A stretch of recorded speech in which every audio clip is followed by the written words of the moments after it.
और अभी जैसे बिग क्या कहते हैं एल्विश को गेम खेल के कैप्टेंसी की रेस से हटा दिया, क्या बोलोगे कि एल्विश को, जबकि क्या कहते हैं सब लोग हिंट्स भी दे रहे थे बहुत ज्यादा। वो अनफेयर था, टोटली अनफेयर था जो अविनाश को टास्क मिला था। लेकिन वो तो टास्क था ना, उसे हम अनफेयर कैसे कह सकते हैं? उसको मिला था सीक्रेट टास्क। हाँ। और घर में आधे बंदों को पता था। हाँ। वो फिर सीक्रेट कहाँ रह गया? बात तो ये भी जायज है भाई, अगर आधे से ज्यादा बंदों को पता था। सीक्रेट होता फिर ऐसा ही होता कि उसी को पता होता, वो सीक्रेट था। उसको ना दिया। मतलब हाँ चलो, मतलब अगर एक बंदे को दे के रखते, अगर दे के रखते तो भाई सिर्फ वो दो को इन्वॉल्व कर सकता था जिया। एक्चुअली मुझे लगता है शायद बिग बॉस भी चाहता था कि एल्विश कैप्टन ना बने, क्योंकि जब तो और चीजें बढ़ेगी। हाँ। कोई और कैप्टन बनेगा, वो कैप्टन फिर वो डिसेंट बने में उसको रहना पड़ेगा। हाँ। फिर वो लड़ाइयाँ नहीं कर सकता था। हाँ, नहीं लड़ाइयों की बात भी नहीं है। ये चीज है एलिस भाई को, अगर जैसे कैप्टन बनने के बाद उनका भी देखना भाई यही नेचर रहेगा। नहीं, नेचर की बात नहीं कह रहा। एल्विश अगर कैप्टन बन गया तो वो किससे लड़ेगा नहीं, ठीक है। थोड़ा सा मतलब नॉर्मल रहेगा, ज्यादा कब से काम करवाएगा, काम कर देंगे भाई। ये हमें आपको लग रहा है भाई वो ऐसे ही करेगा जैसे करता है भाई, उसमें फर्क ना पड़ता। कैप्टन बनाओ, कुछ करो भाई, जो माइंड में है ना भाई कि मैं वैसे ही करेगा भाई वो। अच्छा हाँ, मैं कह रहा हूँ कि नई हिस्ट्री रेडी हो जाएगी अब की बार की, कैप्टन भी कुछ अलग ही कर रहा है। और ये ध्रुव राठी, अभी आपने देखा न्यूज में आ रहा है सारी जगह कि ध्रुव राठी आ रहा है, ध्रुव राठी आ रहा है। तो क्या कहना चाहोगे, अगर ध्रुव राठी आ गया तो बिग बॉस में फिर क्या होने वाला है? भाई कुछ भी ना होगा, मैं बता रहा हूँ। जैसे और टीवी एक्टर बैठे हैं ना, उनके साइड में जाके वैसे ही बैठना पड़ेगा। रीजन बताता हूँ उसके बारे में। उसको भी समझ आ जाएगा सिस्टम। उसको भी समझ में आ जाएगा सिस्टम। वो भी बोलेगा सिस्टम। ध्रुव राठी अगर बिग बॉस में आ जाता है भाई, उसको सिस्टम समझ में आ जाएगा। भाई एक चीज देखो, एलिस भाई व्लॉग करते हैं, हाजिर जवाब है, तुरंत बोल दिया, कोई स्क्रिप्ट तो ना। सही बात है। और जो ध्रुव राठी है, ठीक है भाई, वो फैक्ट्स बताते हैं, कुछ बताते हैं, उनके पीछे ऐसा तो ना आदमी इतना लंबा बोल जाएगा 30 मिनट 40 मिनट, उनको स्क्रिप्ट दी जाती है।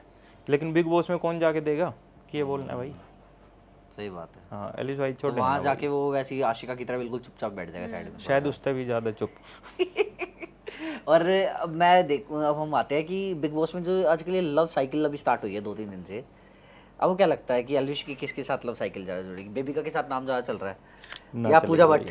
किसी के साथ ना चलेगी। बेबिका तो खुद पीछे पड़ी हुई है। हाँ, तो वही तो कह रहा हूँ, बेबिका हद से ज़्यादा हाथ धो के पीछे पड़ चुकी है। वो तो कभी फलक का नाम लेते हैं, कभी पूजा। एलिस भाई तो किसी का भी नाम लेते हैं। हाँ, कि पता है क्या है, ये बेबिका क्यों लग रही है? जो एलिस भाई के इर्द गिर्द रहेगा ना, वो आखिर तक जाएगा भाई, है ना। वो कोई पीछे ना लग रहे, उन्हें तरीका चाहिए कि उन्हें दिख गया कि एल्विश भाई झंडा लेके चल दिया, इसके पीछे लगे रहो और तुम सेफ चलते रहोगे बस। क्योंकि एक बिग बॉस की एक स्टोरी भी है ना कि जो जोड़ियां होती है ना वो आखिर तक जनरली चलती है। तो शायद मुझे लग रहा है कि बेबिका इसलिए उसके चिपक रही है, उसे पता है इसके फॉलोअर्स कितने हैं। लेकिन भाई बेइज्जती भी कितनी मार देता है वो तो मारता है ना भाई, उसकी तो कुछ भी नहीं बोलती बेबिका, तो भैया ऐसी चुप हो जाती है, जबकि दूसरों से लड़ने को तैयार रहती है। हाँ, बस ये दो बंदों। लेकिन एकदम जवाब भी तो एलिस भाई का ऐसा आता है कि कहीं 2% हम भी सोच स्क्रीन में ये सोचने पे मजबूर हो जाओ, यार भाई कहाँ थी, एकदम जवाब दिया तगड़ा। हाँ, मतलब होता है भाई उनका। अच्छा, जब एल्विश को बिग बॉस का फोन आया था तो आप सबको पता था ये सब चीज़ें कि बिग बॉस में जा रहा है, बॉम्बे जा रहा है, ऑडिशन है? भाई वो बातचीत चलती है पहले से, अंदाजा तो होता है कि हाँ कोई कॉल वॉल आ रही है। लेकिन उनका एक सूट था, वो शायद वो स्टार्टिंग में ही चले जाते, लेकिन मतलब कुछ हाँ बिजी थे वो उस टाइम पे, जब तो जाना पाए। जब दोबारा आया था तो उनकी मीटिंग चल रही थी, अंदाजा था मुझे थोड़ा बहुत, मगर कुछ पैसे ऐसे कितने दे देते बिग बॉस वाले? भाई बिग बॉस वाले तो पता ना क्या ही देते होंगे भाई, जितना बाहर उनका नुकसान हो जाएगा यूट्यूबर्स का भाई, उतना तो कहीं दे पाएंगे। वैसे एक बात कहोगे ना, मानोगे ना कि जो पुनीत ने जियो सिनेमा को डुबा दिया था, एल्विश ने आते ही जियो सिनेमा को दोबारा उठा दिया। हाँ भाई, वो रेटिंग कितनी कम आ गई थी, जब वो पुनीत 1.1 आ गई थी, जब बिल्कुल पुनीत आया था बाहर तो नीचे गिर गया, टेलीविजन आते ही भाई वहीं लाके खड़ा कर दिया। देखो ना, लोगों ने छोड़ दिया था बिग बॉस देखना, मैं हूँ कोई भी हो, सबने बिग बॉस देखना छोड़ दिया था। तो भाई जैसे ही एल्विश गया, दोबारा हर कोई सिर्फ 24 घंटे बिग बॉस देख रहा है। और पूरी यूट्यूब कम्युनिटी सपोर्ट कर रही है। और भाई सबसे बड़ी बात ये है कि एक बात तो ये होगी कि एलिस भाई को मैं जानता हूँ इसलिए देख रहा हूँ। बात ये कि भाई वो काम उसमें ऐसे कर रहे हैं कि लोगों को मजा आ रहा है, मनोरंजन हो रहा है, इसलिए लोग देख रहे हैं भाई। लोग जुड़ते जा रहे हैं, सब जुड़ते जा रहे हैं देखने के लिए भाई, जो कि रेटिंग ऊपर लाती भाई। अच्छा, एल्विश की मम्मी का क्या रोल है? क्योंकि जैसे आजकल देखते हैं कि हम हमेशा एल्विश अपनी मम्मी के बड़े करीब था, क्योंकि व्लॉग्स में यही दिखता है कि वो अपनी मम्मी से कितना, मतलब होता नहीं कि एक करीबीपन दिखता है कि हाँ भाई माँ बेटे का रिश्ता कितना प्यारा है इनका। तो उसकी मम्मी के क्या रिएक्शन है?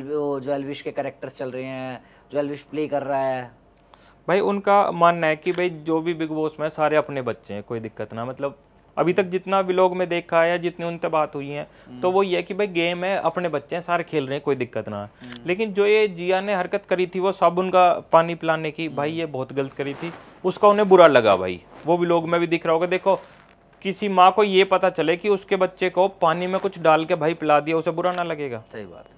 शायद ही अगर बाहर होती तो मतलब और ज़्यादा बुरा लगता, और ज़्यादा कुछ होता भाई। ये बातें तो बुरी लगती है। मैं कह रहा हूँ ठीक है भाई, खेलने गए हैं, उनके साथ खेलो किसी भी तरीके से, मतलब कुछ रहो, लेकिन ऐसी हरकत करोगे तो भाई माँ बाप को भी बुरा लगेगा, यार दोस्तों को भी लगेगा, फैंस को भी लगेगा भाई, फिर हेट पड़ेगी, फिर बोलेंगे कि सिस्टम।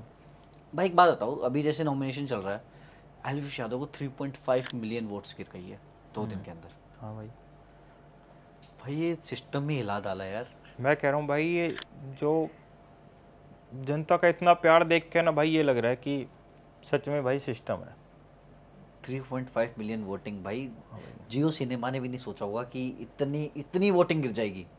और वो तो बात ये है कि भाई अभी तो मतलब इतनी कोई अपील करी ना है वोटिंग की, हाँ, है ना? अभी तो टीम ने भी ना करी ना, अभी एलिस की मम्मी ने करी ना, पापा ने करी ना, किसी यार इतनी अपील ना करी, मतलब जो थोड़ी बहुत चल रही है वही चल रही है, उसमें इतनी होगी भाई। मतलब ये देखो, ये सारा का सारा भाई जनता का प्यार है, और एलिस भाई की मेहनत अंदर जो कर रहे हैं भाई, वो बहुत भाई तगड़ा है सिस्टम। तो आपको क्या लगता है कि एल्विश जीतेगा ही जीतेगा? कंफर्म है?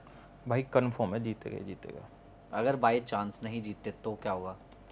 भाई अगर अगर चीट वीट करने की इन्होंने कोशिश करी तो आगे के इनके रास्ते बंद हो जाएंगे। अच्छा, तो इसका भी जियो सिनेमा का दोबारा वही हाल हो जाएगा जो पुनीत के टाइम पे हुआ था।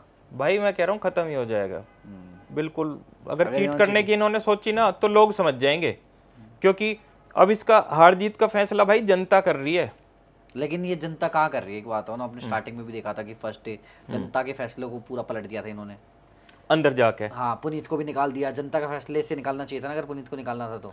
भाई देखो मैं बताता हूँ कि अगर इन्होंने जैसे ये करने की कोशिश करी कि मतलब क्या बोलते हैं उसे, अपना दिमाग चला के कुछ चीटिंग करने की कोशिश करी, ये चीटिंग कर गए ना भाई, ये खत्म ही हो जाएंगे बिग बॉस। मैं लिख के दे रहा हूँ भाई, अगली बार तो बिग बॉस का ये हो जाएगा भाई। क्योंकि मुझे जहाँ तक लगता है ना, इनकी पूरी प्लानिंग है पूजा भट्ट को जिताने की। जो मुझे लगता है पर्सनली कि पूजा भट्ट को ये जिताना चाहते हैं। भाई ये बताओ ना कि कितनी देर स्क्रीन में दिख रही हैं, और क्या लोगों का क्या मनोरंजन कर रही हैं। बिग बॉस में यही तो काम है, लोगों को हंसाना, मनोरंजन करना, कुछ ना कुछ जो हम उसे देखें भाई।